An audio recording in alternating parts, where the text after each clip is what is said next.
umaga, payapang paligid. Walang may alam sa biglang paglapit ng sakit. May sigaw na humati sa normal na araw, at dalawang pusong handang sumugal. Sa gitna ng takot at tagos ng pagkakataon, may isang kaibigang hindi umatras doon.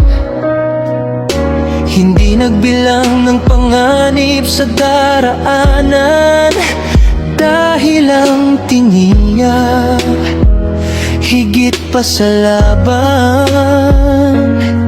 Hindi lahat ng bayani may kapaw, may pangalan. Minsan simpleng kaibigan na buong puso ang alay.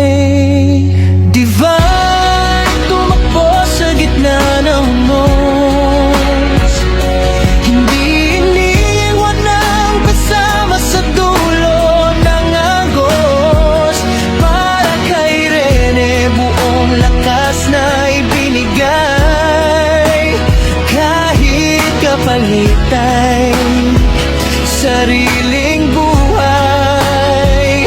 Dalawang pangalan na hindi malilimutan, dalawang pusong matapang sa harap ng kawalan. At kahit pareho ng tahimik ngayon, mananatili ang kanilang kwento sa panahon.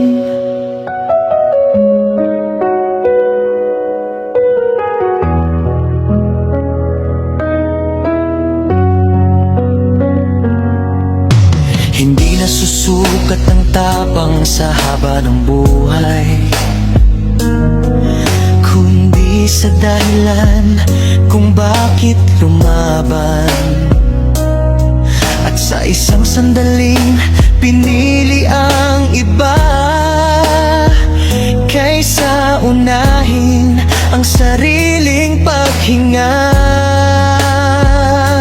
Magkaibigan, magkakapay, hindi iniwan kahit mahirap ang laban. Sa bawat alaala at bawat dasal, patuloy kayong mabubuhay sa aming isipan. May mga taong umaalis, pero hindi nawawala, dahil ang kabutihan nila sa puso na iiwan pa.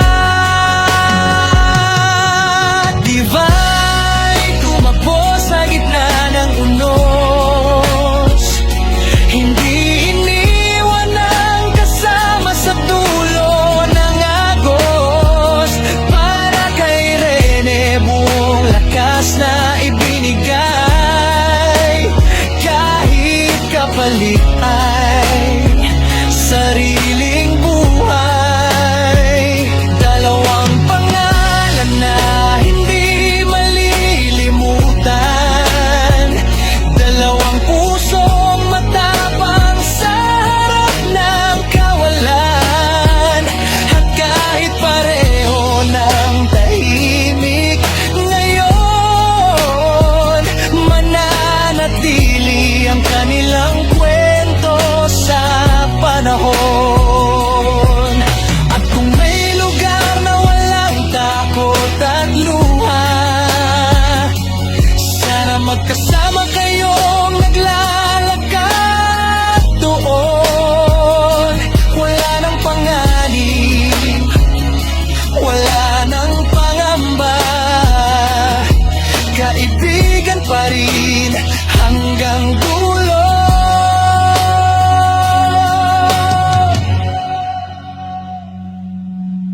Hindi ito kwento ng pagkawala lamang, kundi alaala ng tunay na samahan, na may mga pusong kahit napagod, nag-iwan ng ilaw sa bawat pagsubok.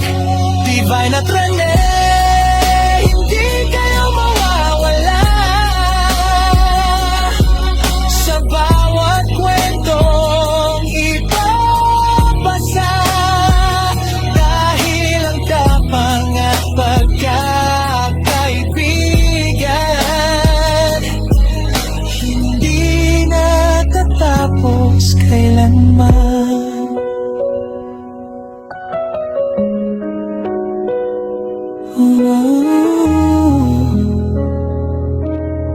Tahimik man ang gabi, may mga pangalang mananatili, hindi dahil sa huling sandali, kundi dahil sa pagmamahal at kabayanihang iniwan nila.